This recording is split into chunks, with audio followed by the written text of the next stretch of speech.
여러분 안녕하세요. 오늘도 흥미로운 이야기 속으로 오신 걸 환영합니다. 오늘도 마음을 편안히 하고 조용히 이야기를 들어보세요. 때로는 감정이 이끄는 대로 흐를 수밖에 없는 순간들이 있죠. 오늘의 이야기는 바로 그런 순간 중 하나입니다. 구독과 좋아요, 알림 설정도 잊지 마세요. 그럼 지금부터 이야기를 시작할게요. 네, 여기 있습니다. 오늘의 사연 시작하겠습니다. 남편이 차를 세우자 나는 무작정 차에서 내렸습니다. 남편은 내가 내리자마자 그대로 차를 몰고 내 눈앞에서 흔적도 없이 사라져버렸습니다. 매정한 놈.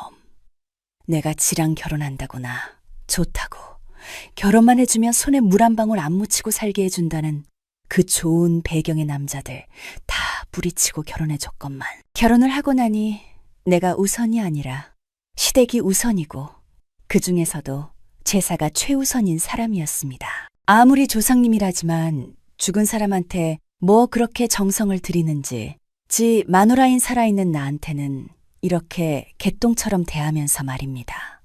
웃기지도 않습니다. 성남로 올라가면 당장 이혼이라 생각했습니다. 요놈의 입, 요놈의 주댕이. 나는 손으로 내 입을 찰싹찰싹 때렸습니다. 오밤중에 낯선 도로에 지갑이나 핸드폰도 없이 몸만 내쫓겨오도 가도 못하는 신세가 된 것입니다. 아무리 화가 나도 이성적으로 내 핸드폰과 지갑이 들어있는 가방을 가지고 내렸어야 했는데 밤새 걸어서 성남까지 가야 하는 건가 생각하니 내 신세가 처량했습니다. 모든 일의 화근은 내 입에서 시작되었습니다. 그냥 입 닫고 조용히 갔으면 지금쯤은 집에서 편하게 발 닦고 잠이나 자고 있을 텐데 속이 부글부글 끓어도 끝까지 참았어야 했는데 남편이란 작자가 어떤 사람인지 모르는 것도 아니고 한두 번 당한 것도 아닌데 나는 오늘도 홧김에 성질대로 하다가 남편의 복수에 제대로 당했습니다. 밤이 늦어 도로에 운행하는 차도 없고 길눈이 어두워 여기가 어디쯤인지 얼마나 더 가야 집에 도착할 수 있는지도 모르는 상황에서 남편 욕밖에 안 나왔습니다. 나쁜 놈, 가란다고 진짜 가냐?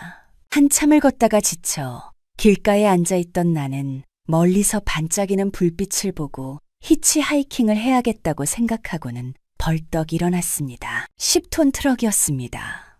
평소 저런 큰 트럭도 한번 타보고 싶긴 했는데 이런 식으로 타고 싶은 건 아니긴 했는데 그러나 찬밥 더운 밥가릴 처지가 아니었습니다. 설까 싶었지만 간절한 마음으로 머리 위로 손을 들어 마구 흔들었습니다. 그러나 그 차는 나를 그냥 쌩 지나쳐가 이런 나쁜 놈아, 너도 내 남편이랑 똑같은 놈이다. 저는 트럭에다 대고 고래고래 소리를 질렀습니다. 끼익! 저만치 가서 트럭이 멈춰섰습니다. 설마 나를 태워준다는 건가? 저는 냅다 뛰어 트럭으로 가 차 문을 열고 조수석으로 올라탔습니다. 고맙습니다. 아까 뭐라고 하는 것 같던데 뭐라고 한 거요? 아하, 아닙니다. 혹시 어디로 가세요? 나는 웃음으로 얼버무리고 본론으로 들어갔습니다. 나는 성남 부천로 가는데 어디로 가시오? 그럼 가는 길에 저 분당 가는 길 위에 좀 내려주실 수 있을까요? 성남 들어가면 내려줄 테니 거기선 알아서 가시오. 네, 정말 감사합니다. 근데 핸드폰 지갑 하나도 없어서 돈도 좀 빌려주실 수 있으세요? 이렇게 없는 게 많고 해달라는 게 많아. 배고프니 밥도 사달라고 하지 그래? 사실 춥고 배도 고프긴 한데 히터 먼저 좀 틀어주실 수 있을까요? 참. 난 밤새 달려야 해서 히터 틀면 졸려서 곤란한데 전 밖에서 한참 떨었더니 애처로운 눈길로 쳐다보자 트럭 운전사는 그럼 히터 틀고 길가에 한잠 자고 가야겠네. 안 그래도 나도 졸리던 참이었는데 그렇게 우리는 도로가에 있는 졸음 쉼터에서 트럭을 세우고 트럭 안에서 눈을 감고 잠을 청했습니다. 저는 기분이 싱숭생숭했습니다. 낯설고 좁은 공간에서 외간 남자와 둘이 밀접해 있으니 잠도 오지 않고 가만히 있기가 힘들어 이리 뒤척저리 뒤척했더니 트럭 운전기사는 실눈을 뜨고 나를 보더니 참 좀 잡시다 했습니다. 잠이 안 와요. 왜요? 외간 남자랑 있으니 긴장돼서 그런가 봐요? 털끝 하나 손도 안 댈 테니 걱정 마슈. 그게 더 기분 나빠요. 내가 매력이 없나 싶고. 참! 차 태워줘. 돈도 줘. 히터 틀어줘. 이제는 그래. 너 이쁘다 얘기까지 해줘야 돼? 이런 대책 없는 사람은 또 처음일세. 또 뭐가 더 필요한지 얘기해봐요. 드러나 봅시다. 그럼 이렇게 해주세요. 트럭 운전기사에게 나는 원하는 걸 얘기했고 기사는 이 여자가 진짜인가 싶어 한참을 생각하는 눈치더니 그럼 넓은 뒷자리로 건너가서 합시다. 새벽녘이 밝아올 때쯤 틀어가는 히터 덕분인지 내 몸에서 열이 나는 건지 더 이상 춥지 않고 사우나같이 후끈했습니다. 우리 배고픈데 밥 먹으러 가요. 밥 사달라는 말을 아주 자연스럽게 하네. 호호. 나는 웃으며 트럭 운전기사의 팔짱을 끼고 휴게소에 들어갔습니다. 휴게소 식당에 마주 앉아 순댓국을 먹으며 트럭 운전기사가 물었습니다. 무슨 일이 있었길래 오밤중에 도로에 있었던 거요? 실은 어제 시댁제사 다녀오는 길에 남편하고 싸우고 홧김에 내렸어요. 그 나쁜 놈은 그냥 가버리고 이때다 싶어. 저는 트럭 운전기사 아저씨에게 자초지종을 설명하기 시작했습니다. 저는 남편과 제사 지내러 시댁인 난동에 내려갔다. 성남로 올라오는 길에 차 안에서 신랑에게 싫은 소리를 좀 했습니다. 아무리 종갓집이라도 제사를 한 달에 한 번씩 내려가서 지내는 건 너무 무리 아니야? 내가 집에서 쉬는 것도 아니고 맞벌이 하면 적어도 어머니가 장이라도 봐주셔야 하는 거 아니야? 내가 내려가서 요리만 하는 것도 아니고 성남에서 장 봐서 부랴부랴 안동 내려가서 제사상 차렸으면 고생했다, 수고했다 한마디라도 해주셔야 하는 거 아니냐고. 결혼 전에 미리 얘기했잖아. 우리 집 제사 12번 다달이 있다. 며느리가 너 혼자뿐이니 힘들 텐데 할 수 있겠냐? 못한다고 하면 나도 결혼할 수 없다. 그랬더니 네가 할 수 있다. 결혼해달라고. 졸라놓고는 이제 와서 누구를 탓해. 그래도 이건 너무하잖아. 시어머니랑 시누이 2명 당신까지 모두 도와주면 그렇게 힘들지는 않을 거라며. 난 당신 믿고 결혼한 건데 아버님은 당신 데리고 동네 어른들한테 인사시킨다고 데려가 버리고 어머니는 허리 아파서 못한다. 시누이들은 여행 갔다 애 어려서 못 온다. 결국엔 제사상 나 혼자 다 준비하고 차리는 게 한두 번이야. 엄밀히 말하면 나는 당신의 핏줄도 아닌데 내가 왜 그 고생을 해야 하냐고. 나 식모로 부려먹으려고 결혼한 거야? 그래서 고생 많을 거라고 집도 당신 이름으로 사주시고 부모님도 할 만큼 하셨잖아. 받을 만큼 받고는 좋아서 입이 해벌어진 게 누군데 이제 와서 못한다고. 누가 보면 몇십 년 혼자 제사상 차리는 줄 알겠어. 이제 1년도 안 됐는데 더러워서 그놈의 집 가져가고 결혼 물러. 내가 제사상을 내가 준비한다는 게 불만이 아니라 애초에 약속이랑 다르게 모두 나 몰라라 하는 당신 포함 시댁 식구들 태도에 불만이라는 거야. 나도 너 이러는 거 질린다. 걸핏하면 결혼 무른다는 이 시댁을 우습게 보는 태도며. 이래서 내가 결혼을 안 하려고 했는데 어린 거 너무 티내지 마라. 차 세워. 나 내릴 거야.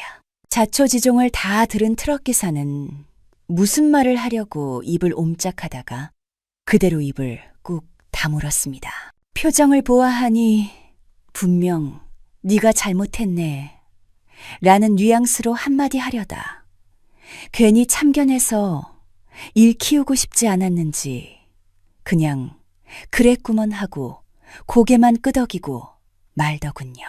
분명히 아저씨는 할 말 안 할 말 구분도 할 줄 알고 역시 연륜이 있으니 사람에 대해 파악하는 것도 빠르고 대처도 잘하는 것 같습니다. 예, 아저씨가 뒤로 한 발 물러선 이 순간의 제 화를 누그러뜨리는데도 효과가 좋았습니다. 그러니 남편과 달리 부딪히지 않았습니다. 저도 물론 제가 어느 정도 잘못했다는 것도 알고 억지를 부리는 것도 알고 있는데 다 알고 있으면서도 이렇게 물러서니 오히려 제가 좀 멋쩍어지는 느낌이었습니다. 그나저나 저는 아무래도 좋았습니다. 덕분에 오랜만에 쿵짝 맞는 사람을 만났으니 말입니다. 이런 기회가 흔한 것도 아니고 혹시 결혼하셨어요? 했지. 애도 벌써 다 커서 집밥벌이 하는데. 사모님이랑 금술은 좋으세요? 우리 마누라하고는 사별한 지 몇 년 됐어. 살아있을 때는 금술이 좋았지. 그러실 것 같아요. 아내분 그리울 때 어떻게 하세요? 뭐 어쩔 수 있나? 죽은 사람이 살아 돌아올 수 있는 것도 아니고 외로우시겠다. 그럴 땐 저한테 연락 주세요. 허허, 참, 이 아가씨가... 아니, 아줌마가 당돌하기도 하네. 그래서 싫으세요? 난 단순한 놈이라 골치 아픈 건 싫어. 한 번이면 됐지. 아저씨가 여자를 만나지 않는 건 소중한 재능 낭비라고요. 그리고 우리가 또 어떤 인연이 될지는 모르잖아요. 소중한 인연 계속 이어나가자고요.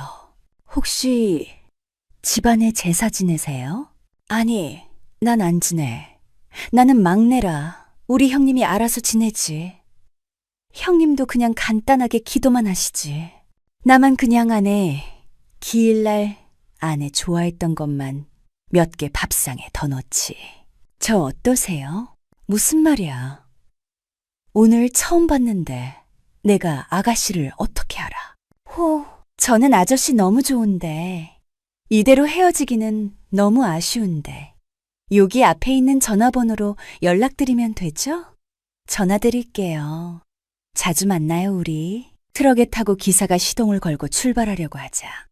저는 기사의 손을 잡으며 밥을 먹어서 졸린데 조금만 더 쉬었다 가요 라고 말했고 트럭은 졸음 쉼터에서 한참을 서 있다. 지나가는 차량이 많아지자 그제야 성남로 출발했습니다. 성남로 출발하는 트럭에서 저는 곤히 단잠에 빠져들었습니다. 그 이후로도 저는 제사 때문에 남편과 여전히 티격태격하고 있고 그럴 때마다 트럭 운전기사 아저씨한테 신세 한탄을 늘어놓으며 만남을 이어오고 있습니다. 남편과는 몇십 년이 지나야 서로 맞춰가고 서로의 의견이 수그러질 것 같은데 그때까지 결혼 생활을 유지할 수 있을지 모르겠어요. 저한테는 오히려 나이 차이가 좀 나면서 배려심 많고 져주는 운전기사 아저씨가 딱이라는 생각도 들고 하루라도 빨리 마음을 정하고 정착을 해야 할 텐데 결정을 내리기 쉽지 않네요. 제가 남은 생을 행복하게 살아가려면 어떤 선택이 현명할까요? 오늘 저희의 이야기가 여러분의 마음에 닿았을까요? 여러분의 진솔한 감상과 생각을 댓글로 남겨주시면 큰 힘이 됩니다. 마음을 울리는 이야기를 계속 듣고 싶으시다면 구독과 좋아요, 알림 설정도 잊지 말고 꼭 눌러주세요. 그럼 다음 이야기에서 다시 만나요. 소중한 여러분, 오늘도 평안하고 따뜻한 하루 보내시길 바랍니다.